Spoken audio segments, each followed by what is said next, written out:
Cumprimento a amada igreja com a graça e a paz do nosso Senhor e Salvador Jesus Cristo. Amém. Estamos alegres, estamos aqui mais uma vez reunidos num culto de domingo à noite. Nosso pastor Daniel não está, está viajando, mas agradeço aqui ao nosso pastor Júlio de Santana, nosso pastor Valdério, que são os outros dois pastores da nossa igreja, dois amados pastores, pela confiança em mim depositada. Sei que já foi falado aqui, ontem tivemos um culto muito abençoado, culto dos jovens, aqui na nossa igreja, nesse templo. Foi uma bênção de Deus. Convidamos 2 igrejas e veio 4, Se tivesse convidado 4, vinha 8, Mas graças a Deus foi uma bênção. Foi uma maravilha, foi um derramar de Deus aqui ontem à noite. Estava conosco a Igreja Maranata, representante da Igreja Maranata, da Betânia, da Vida Nova, pastor Alexandre, Ele sempre, de vez em quando, vem aqui. E também da Batista Nacional.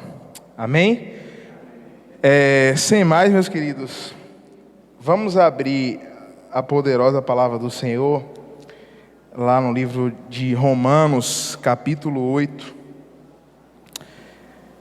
Livro de Romanos é o 6º livro do Novo Testamento. Depois dos 4 evangelhos, Mateus, Marcos, Lucas, João, vem Atos, depois de Atos, Romanos. Mais ou menos na metade da epístola, onde leremos a partir do versículo 28 até o 39. Romanos, carta aos Romanos, capítulo 8, do 28 ao 39. Estou lendo na NVI, está no telão, então você pode acompanhar se sua versão for diferente. Vamos ler então. Sabemos que Deus age em todas as coisas para o bem daqueles que o amam, dos que foram chamados de acordo com o seu propósito. Pois aqueles que de antemão conheceu, também os predestinou para serem conformes à imagem de seu Filho, a fim de que ele seja o primogênito entre muitos irmãos. E aos que predestinou, também chamou. Aos que chamou, também justificou. Aos que justificou, também glorificou. Que diremos, pois, diante dessas coisas? Se Deus é por nós, quem será contra nós? Aquele que não poupou seu próprio Filho, mas o entregou por todos nós, como não nos dará com ele, e de graça, todas as coisas? Quem fará alguma acusação contra os escolhidos de Deus? É Deus quem os justifica. Quem os condenará? Foi Cristo Jesus que morreu, e mais, que ressuscitou e está à direita de Deus, e também intercede por nós. Quem nos separará do amor de Cristo? Será tribulação, angústia, perseguição, fome, nudez, perigo, espada? Como está escrito, por amor de ti enfrentamos a morte todos os dias. Somos considerados como ovelhas destinadas ao matadouro. Mas em todas estas coisas somos mais que vencedores, por meio daquele que nos amou. Pois estou convencido de que nem morte, nem vida, nem anjos, nem demônios, nem o presente, nem o futuro, nem quaisquer poderes, nem altura, nem profundidade, nem qualquer outra coisa na criação será capaz de nos separar do amor de Deus que está em Cristo Jesus, nosso Senhor. Amém? Até aí, vamos orar. Senhor, meu Deus e eterno Pai, em continuação a oração do Teu Filho Edivaldo, Senhor. Nessa noite queremos te agradecer, Senhor, pela rica oportunidade de estarmos aqui na Tua casa, para te adorar, para te engrandecer, para te bendizer na beleza da Tua santidade. Te agradecemos, meu Deus, por estarmos aqui juntos, meu Deus, reunidos neste lugar. Queremos te glorificar por todas as bênçãos que o Senhor tem realizado nas nossas vidas. Queremos te agradecer por tudo que o Senhor tem realizado, por todos os livramentos, meu Deus. E nesse momento agora, Espírito Santo de Deus, a minha oração é que o Senhor possa me usar como instrumento nas tuas mãos, meu Deus, para que aqui sejam reveladas as verdades do teu evangelho, porque outrora éramos pecadores, outrora nos fazíamos coisas que desagradavam ao Senhor, mas fomos resgatados através de Cristo Jesus. Fomos realiançados através de Cristo Jesus. Em nome de Cristo Jesus, que o Senhor possa abrir o nosso entendimento nesta noite. Senhor, abre o nosso entendimento para entendermos um pouco mais desta obra salvadora do Senhor. E é o que nós te pedimos, te agradecemos por tudo. Em nome de Cristo Jesus, amém e graças a Deus.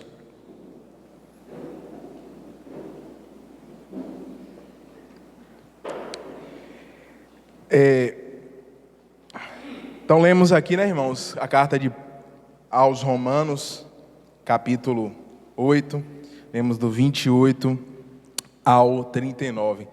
E antes de começar a refletir nessa passagem, eu gostaria de fazer uma pergunta, você não precisa responder agora.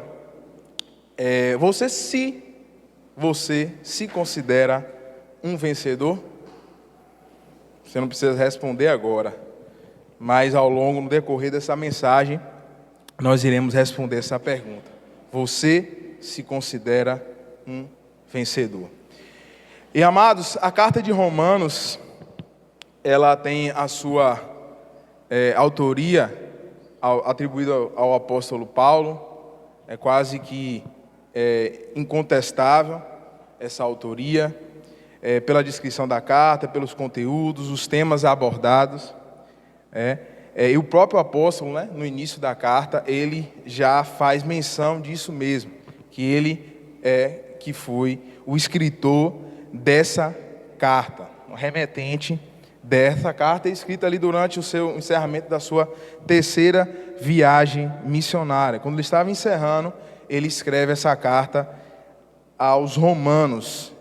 E ele escreve essa carta com o intuito de doutrinar os irmãos da igreja em Roma, igreja que era composta por gentios, pessoas que não eram judeus, e judeus. Era a igreja ali em Roma. Dito isso, vamos pensar agora na carta, né? Essa carta é considerada um tratado sobre o Evangelho. Uma carta que dedica a falar dos fundamentos do Evangelho, né? Dos ensinamentos básicos sobre o Evangelho de Deus, né? É considerado a exposição, a defesa, né, do Evangelho através do apóstolo Paulo. Se a gente for pensar em alguns outros livros da Bíblia, Gênesis fala, né, da criação, como se foi criado todas as coisas, né? Que no princípio Deus criou céus, terras e tudo que no mundo há. Êxodo, se a gente for pensar em Êxodo, fala da saída do povo no Egito. No livro de Josué, a conquista da terra prometida. E se a gente for definir Romanos fala do Evangelho na visão de Paulo. Então seria uma definição para definir a carta de Paulo aos Romanos, uma exposição do Evangelho na visão de Paulo. E aí, só a título de introdução, para a gente logo entrar no 8, nos 7 primeiros capítulos dessa epístola, Paulo fala sobre a depravação total do homem. O pecado em Adão afetou a raça humana de tal forma que o homem foi constituído inimigo de Deus, né? O homem foi corrompido, né? O ser humano, a raça humana foi corrompido, inclinado ao pecado, amante de si mesmo, arrogante, idólatra, desobediente, fazia tudo o que desagradava a Deus. Era a condição que a gente estava após a queda ali no jardim do Éden. Tanto que em Romanos 3:23 diz que todos, sem exclusão de um, pecaram e destituídos estavam da glória de Deus. Todos. todos. Não se eximia, não se isentava ninguém, né? Todos estavam destituídos da glória de Deus. Nós provocamos a ira de Deus, né? Deus estava insatisfeito, digamos assim, né? Com aquilo que o ser humano havia feito, justamente porque sabemos que servimos a um Deus santo que não tolera pecado. Deus que não é conivente com o pecado. Então Deus havia repudiado essa escolha do homem em viver essa vida de pecado. Então, se fosse pela justiça, né, seríamos condenados. Não existiria salvação para a gente. Não teria condições da gente salvar. Mas não foi isso que Deus fez. Deus, através do seu Filho, entra na história para nos trazer o quê? Redenção, salvação e nos trazer de volta para o Pai. Essa foi entre outras coisas, a obra de Cristo Jesus. Então, nos 7 primeiros capítulos, sei que você é um grande leitor da palavra do Senhor, você vai fazer essa leitura após a pregação ou durante, o que você desejar. Então, esses 7 capítulos falam disso. Pecado do homem, o que Deus fez por nós, fez através de Cristo, nos redimiu. Então, Romanos 8, que lemos agora nesses 11 versículos, é uma espécie de fechamento. É uma conclusão da fala de Paulo sobre essa questão, acerca da redenção do homem através de Cristo. Pelo sangue de Cristo, os nossos pecados foram perdoados, fomos redimidos, fomos conectados com o Pai. Nesse primeiro, né? Tanto que já inicia o capítulo 8 de Romanos, Paulo já falando isso, afirmando, portanto, conclusão, né? É um advérbio de conclusão, né? Portanto, logo, nenhuma condenação existe para os que estão em Cristo Jesus. Nenhuma condenação há para os que estão em Cristo Jesus. Está na tela aí, Paulo falando. E ao longo desse capítulo ele vai falar muito acerca disso, sobre a redenção. E aí, nós chegamos então a partir do 28. A partir do 28, a partir do versículo 28, onde Paulo inicia afirmando, né? É uma exclamação do apóstolo Paulo. Porque, irmãos, já que Romanos fala do Evangelho, é exatamente isso que o Evangelho nos traz. O Evangelho de Deus, ele nos traz certeza, ele nos traz segurança, ele nos traz convicções. Paulo estava convicto, é tanto que ele fala sabemos, para o apóstolo, e ele queria passar isso para a igreja, para que também fosse o sentimento da igreja. Para Paulo não existia mais nenhuma dúvida. Para nós não existe dúvida, porque é isso que o Evangelho faz. É nos tirar da dúvida, da incerteza, das inconstâncias. O Evangelho traz convicção. Paulo sabia muito bem disso e falava, queria passar esse sentimento, né, para o povo, que o Evangelho trazia segurança e certeza. E ele inicia o 28 falando isso. Falando assim, sabemos, né, expressando ali uma convicção. E que certeza era essa? Que convicção é essa que o apóstolo queria passar para a igreja? Vamos ler o 28 e 29. Sabemos que Deus age em todas as coisas para o bem daqueles que o amam, dos que foram chamados de acordo com o seu propósito. Pois aqueles que de antemão conheceu, também os predestinou para serem conformes à imagem de seu Filho, a fim de que ele seja primogênito entre muitos irmãos. Então, amados irmãos, a certeza que Paulo fala a partir do 28, ele começando, dando essa afirmação, essa convicção, é que Deus age para que todas as coisas cooperem, contribuem para o nosso bem. E aí a gente começa, né, refletindo esse 28, e a gente imagina assim, o que seria esse bem, né? O que seria esse bem que o apóstolo Paulo estava ali falando? Em primeiro lugar, esse bem que Paulo estava falando aqui na carta de Romanos, Paulo não estava falando necessariamente que o bem aqui era nos causar um bem-estar, ou necessariamente algo que nos trouxesse felicidade, alegria, né? Sucesso, aquisições, conquistas, vitórias. Não era esse tipo necessariamente de bem que Paulo estava falando. Não era esse tipo de bem. E eu me lembro muito bem do meu início da minha caminhada cristã, que esse versículo, eu gostava muito desse versículo, né? Não que agora eu não goste, né? Continuo gostando. Mas eu gostava muito desse versículo. Só que eu gostava desse versículo e eu tinha assim uma visão errada desse versículo. A minha visão, eu achava que pelo fato de ter aceitado a Cristo, né? No alto dos meus 15 anos de idade, há 14 anos atrás, e aí eu imaginava que tudo que eu fizesse, todos os meus projetos, sonhos, tudo aquilo que eu imaginava, idealizava, tudo isso eu iria conquistar, tudo isso eu iria, digamos assim, ser bem sucedido, ser vitorioso, né?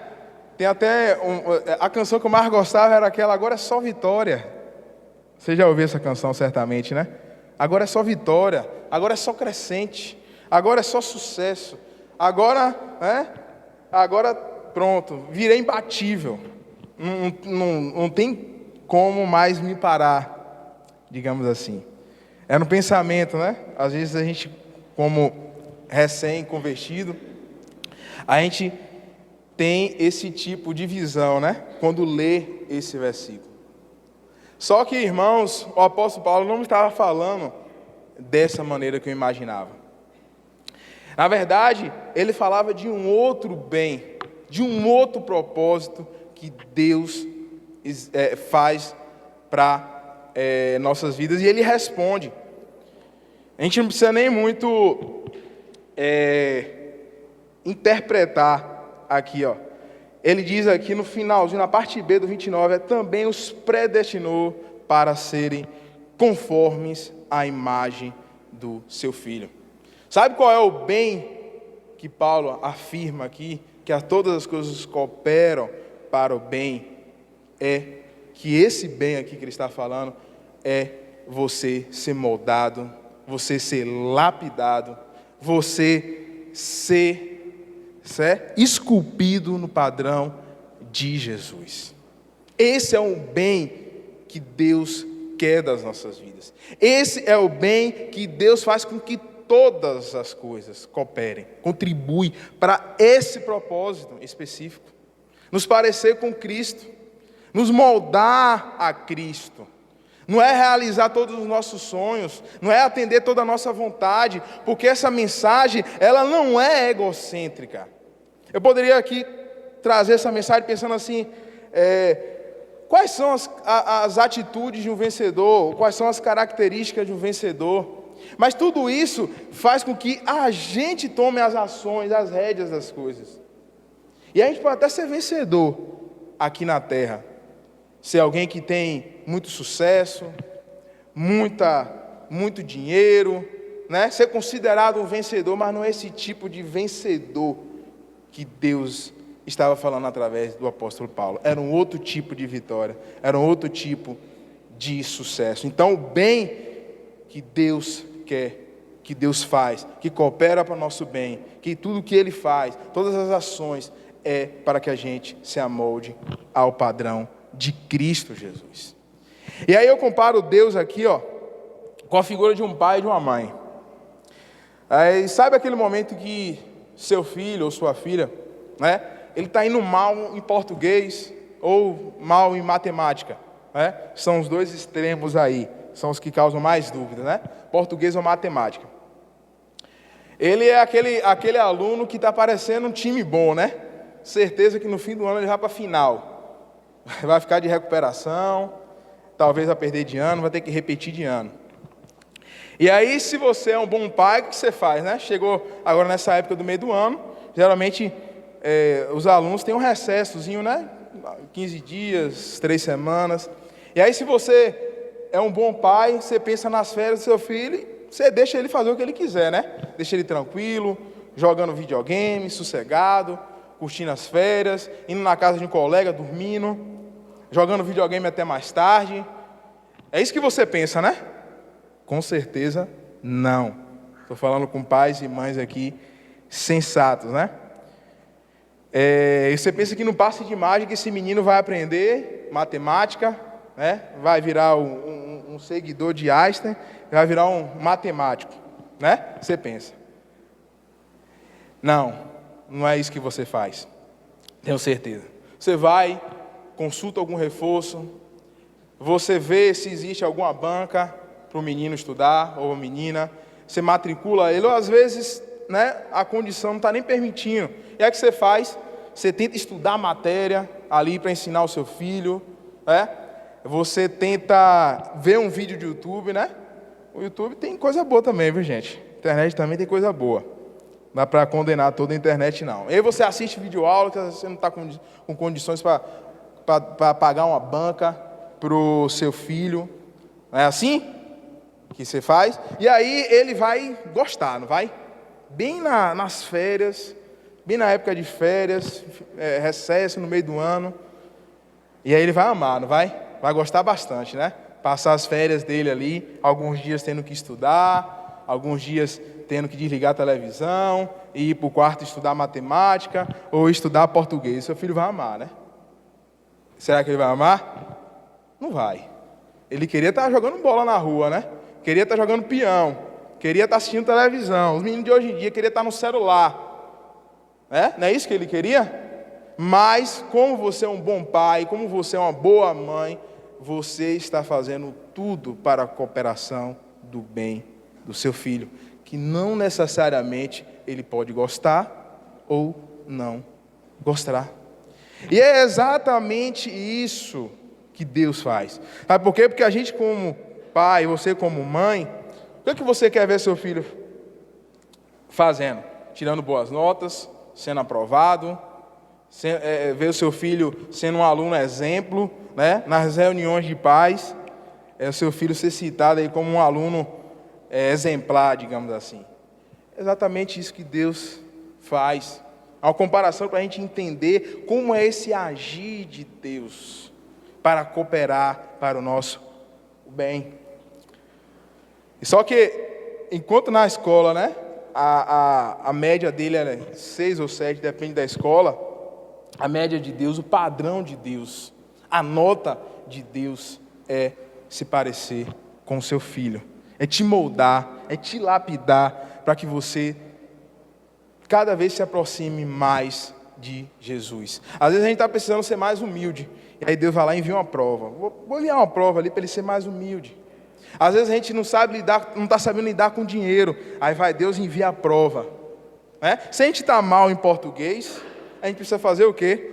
Estudar português. Se você está mal em português da matemática, você vai ser reprovado em português. Não é assim? Então é exatamente o que Deus faz. Deus envia a prova que a gente precisa para cada vez mais nos parecer com o seu Filho, Jesus. A finalidade, irmãos, aqui de Paulo é justamente falar isso. A mensagem é cristocêntrica. É Deus no centro, é Jesus no centro. O objetivo, a finalidade do Evangelho é revelar Cristo em nós.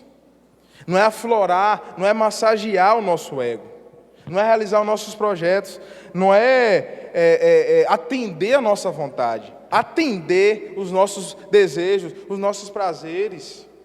Não é isso que o apóstolo Paulo estava falando. Eu não estou dizendo aqui que Deus é aquele pai carrasco, não dá nada, aquele pai que só faz corrigir. Não, Ele nos abençoa também. Ele nos dá coisas boas também.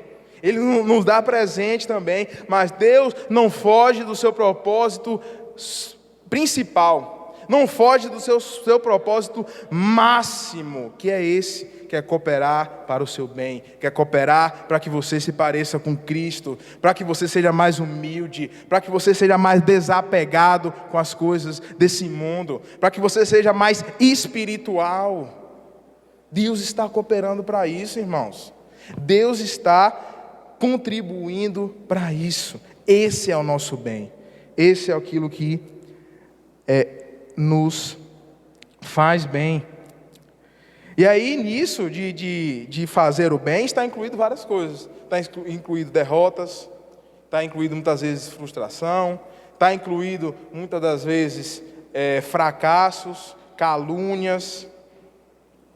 Tudo isso está incluído, está incluído nesse pacote.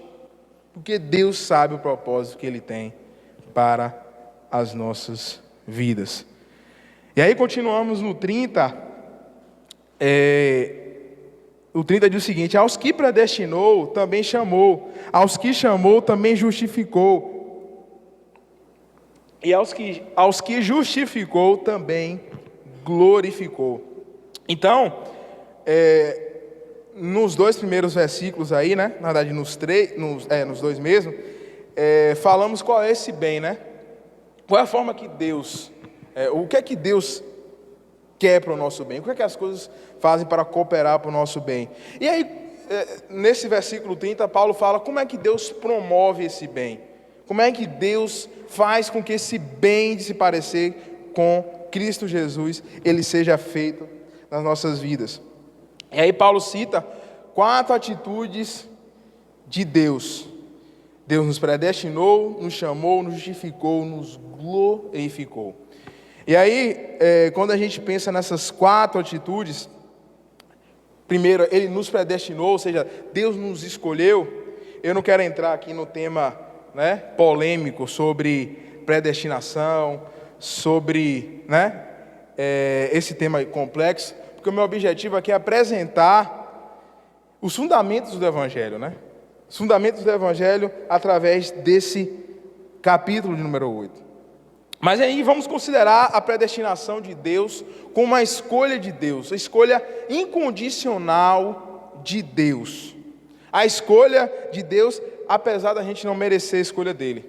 E é esse mesmo Deus que nos escolheu na época que nós éramos considerados inimigos. Mas Deus, Ele faz o quê? Ele decide nos amar, Ele define um destino para a gente, né? Eu creio que essa predestinação seja isso, definir um destino para a gente, dar um destino para nós. E aí esse mesmo Deus chama, e o chamado dele é um chamado que a gente não consegue dizer não, a gente vai porque quer, porque o poder de convencer do Senhor, nós vamos porque queremos ir, e Deus tem suas inúmeras formas de nos chamar, né? Quem não lembra, muitos falam assim, né? Se Deus nos chamar, quem não for pelo amor, vai pela dor. Deus tem os seus propósitos. Nós que não entendemos, né? Os propósitos que Deus. E aí esse mesmo que nos chamou, que nos escolheu, né? Ele é o mesmo que nos o quê? Justificou. O que é que Paulo estava falando? O que Deus fez para promover esse bem? E justificar, sabe o que significa justificar? É tirar a culpa. É pagar a dívida. Tínhamos uma dívida impagável. Uma dívida que a gente não conseguia pagar. Mas Deus pagou através de Cristo Jesus. E ainda, como se não bastasse, né? Olha o tanto de coisa que Deus já fez por nós. Ele, além disso, além de pagar uma dívida que era impagável, que nem eu, nem você, nem ninguém tinha condições de pagar, ele ainda nos glorificou. Ele nos tirou de um saldo negativo, né? Ficou com saldo 0, e além disso, ainda nos deixou com saldo positivo. A gente saiu de saldo devedor para saldo credor, saldo positivo, vermelho para verde. Quando estava no vermelho, saiu para verde Tudo isso porque Ele decidiu nos amar. É o amor dele, é o amor incondicional, é o amor grandioso, o amor glorioso que se revelou na pessoa do seu Filho, Cristo Jesus.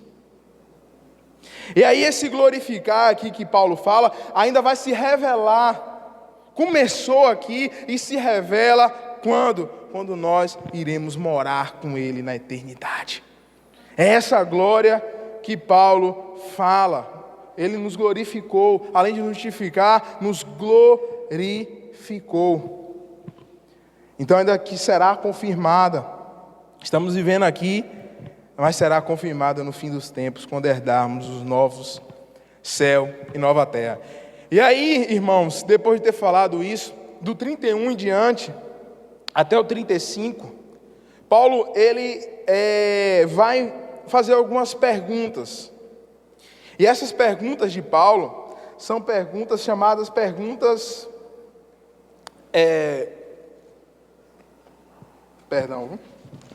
Essas perguntas que Paulo faz aqui são chamadas perguntas retóricas. O que são perguntas retóricas? Você já viu esse termo? Pergunta retórica. A pergunta retórica, ela é um recurso que escritores, né, pessoas que escrevem, têm para fazer o quê?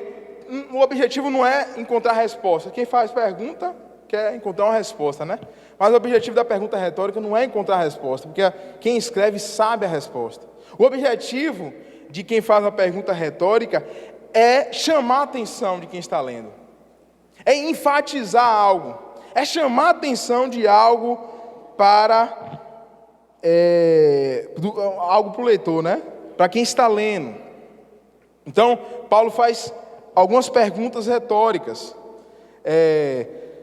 Por exemplo, a primeira que ele fala aqui, que diremos, pois, diante dessas coisas? Tudo aquilo que foi falado a partir do 28 até o 30. O que diremos dessas coisas? No 31, no 32 ele fala... no final do 32 ele fala, como não nos dará com ele de graça todas as coisas? Depois ele fala, quem fará alguma acusação contra os escolhidos de Deus? 34, quem os condenará?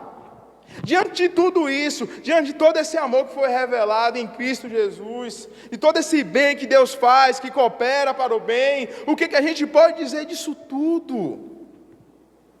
O que Paulo estava querendo dizer disso tudo? Se mesmo Deus, que era o único que tinha condições, né, de nos condenar, de exercer justiça, né, porque é o que a gente merecia. Se nem Deus fez isso, nem Deus, Ele decidiu nos perdoar, Ele decidiu nos justificar, Ele nos escolheu, e além de justificar, Ele nos glorificou. Quem poderá impedir, irmãos, que as coisas aconteçam na nossa vida? Quem pode barrar os propósitos de Deus para acontecer na minha e na tua vida? Quem pode, irmãos, quem pode deixar com que não tenhamos esperanças para essa vida e ainda mais para o futuro? Quem pode impedir com que os projetos, planos, sonhos de Deus sejam estabelecidos em nós? Quem? Paulo estava falando essa pergunta, quem poderia, quem pode, se tudo isso, se todo esse amor de Deus já foi revelado, se o objetivo, se Ele coopera para o nosso bem, quem? Quem poderá deter os projetos de Deus na tua vida? Quem pode estragar? Quem pode estragar? Quem pode impedir os desígnios de Deus para as nossas vidas? Se até Deus que foi capaz de enviar o seu Filho unigênito para morrer naquela cruz, para nos salvar. Será que são os problemas dessa vida que vão impedir os propósitos de Deus de cumprir em nós? Será que é as dificuldades que a gente tem passado? Será um filho rebelde que você está dentro de casa tendo que lidar? Será um casamento em crise? Será isso que vai impedir? Será? E olha que falamos de coisas maiores aqui, coisas espirituais, coisas que a gente nem vê. Será que essas coisas materiais são capazes? Não, não são. Não são capazes. Quem fará? Quem nos condenará? Quem nos colocará? Quem nos derrotará em Cristo Jesus? Quem? Essas 4 perguntas, acredito que o apóstolo Paulo, ele faz com esse intuito, de chamar a atenção. Quem pode impedir que os projetos de Deus sejam estabelecidos nas nossas vidas? Aí, no 36, Paulo cita uma passagem do Antigo Testamento. A passagem está lá em Salmo 44, 22. Ele diz assim, sim, por amor de ti, somos mortos todos os dias, somos reputados como ovelhas para o matadouro. E aí, perceba que o apóstolo ele fala, né, esse versículo ali do Antigo Testamento, para ele justamente mostrar que esse pensamento, digamos assim, essa ideia desses sofrimentos não era algo novo, não era uma novidade que o apóstolo estava falando ali para a igreja de Roma, não era algo novo. E exatamente Paulo estava querendo falar com os irmãos, né? E a gente pode trazer para a nossa realidade hoje, nesse mundo, até quando estivermos aqui, a gente vai experimentar sofrimentos mesmo. Quem disse que a gente não vai?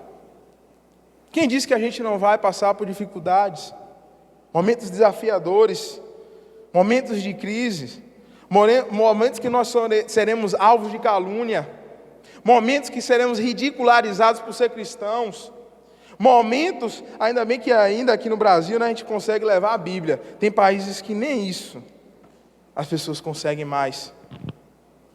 São alvos de perseguições, de calúnias, de mortes. Nós somos considerados como o quê? Ultrapassados, arcaicos, desatualizados, caretas.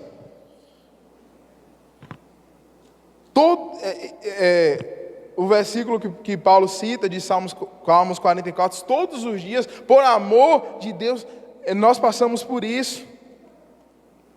Os sofrimentos, a gente não está isento de passar por eles, em qualquer fase da nossa vida, em qualquer área da nossa vida. Nenhum estamos.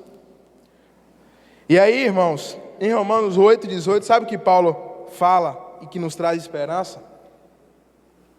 Diante dessa situação, desses sofrimentos, sabe o que Paulo fala em Romanos 8, 18, um pouco antes? Sabe o que ele diz?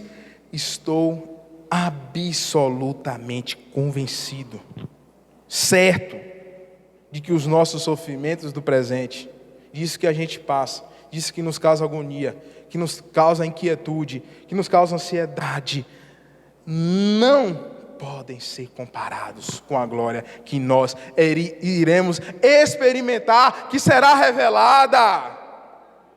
A glória que nós iremos experimentar na eternidade nem se compara com os sofrimentos que estamos passando aqui, nem se compara com esse mundo ruim que estamos, nem se compara. É essa esperança que você, que a igreja tem que ter. É essa esperança. Estamos num mundo hostil, está ruim mesmo, mas a gente vai experimentar coisas boas na eternidade com Deus. Paulo estava criando essa consciência nos irmãos. É essa consciência que a gente precisa ter. Os sofrimentos daqui nem se compara, é balela, é fichinha para aquilo que a gente vai experimentar. Em 2 Coríntios 4,17 ele fala o seguinte, pois as nossas aflições leves e passageiras estão produzindo para nós uma glória incomparável, de valor eterno. Nós somos pérolas, irmãos. Nós somos pérolas na mão de Deus. E para a gente experimentar isso, é necessário sim que Deus muitas vezes permita isso. Situações difíceis, sofrimento, para produzir em nós fé, para produzir em nós o caráter de Deus, o caráter de Cristo. Esse é o intuito dele, muitas vezes permitir que essas situações venham. Isso é só fichinha. E aí, em 1 Pedro 4:13, diz o seguinte, é o apóstolo Pedro falando, contudo, alegrai-vos, por seres participantes dos sofrimentos de Cristo, para que também vos alegreis e exulteis na revelação da sua glória. Nós experimentamos aqui no mundo sofrimentos, os mesmos que Cristo experimentou, claro que guardadas as devidas proporções. E da mesma forma que a gente experimenta o sofrimento, nós também iremos experimentar a glória futura que nós ainda será revelada. E aí, irmãos, para finalizar,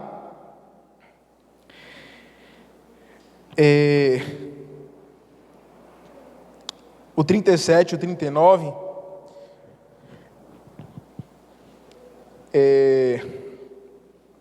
mesmo enfrentando, como eu falei agora, situações onde a gente, muitas vezes Deus permite, sofrimento, permite situações onde a gente realmente, perde até, digamos assim, a perspectiva, porque se a gente for olhar para esses versículos, isso aqui é mais do que ser entendido, é preciso crer.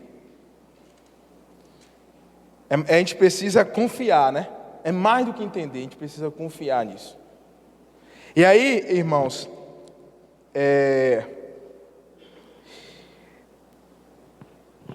e aí, lembra que no início eu fiz uma pergunta, Você se considera um vencedor? Você se considera um vencedor? E aí eu te falo assim, você que não respondeu ainda ou que está na dúvida, Sei, talvez tenha. Eu te digo que nós não somos apenas vencedores. Nós não somos apenas vitoriosos. Deus, através de Cristo Jesus, não apenas nos fez vencedores, Ele nos fez mais do que vencedores. Somos mais do que vencedores. Existe uma definição maior do que vitória. Essa é a definição, essa é a condição que Deus, através de Cristo Jesus, nos deixou mais do que vitoriosos, mais do que vencedores. Mais do que vencedores.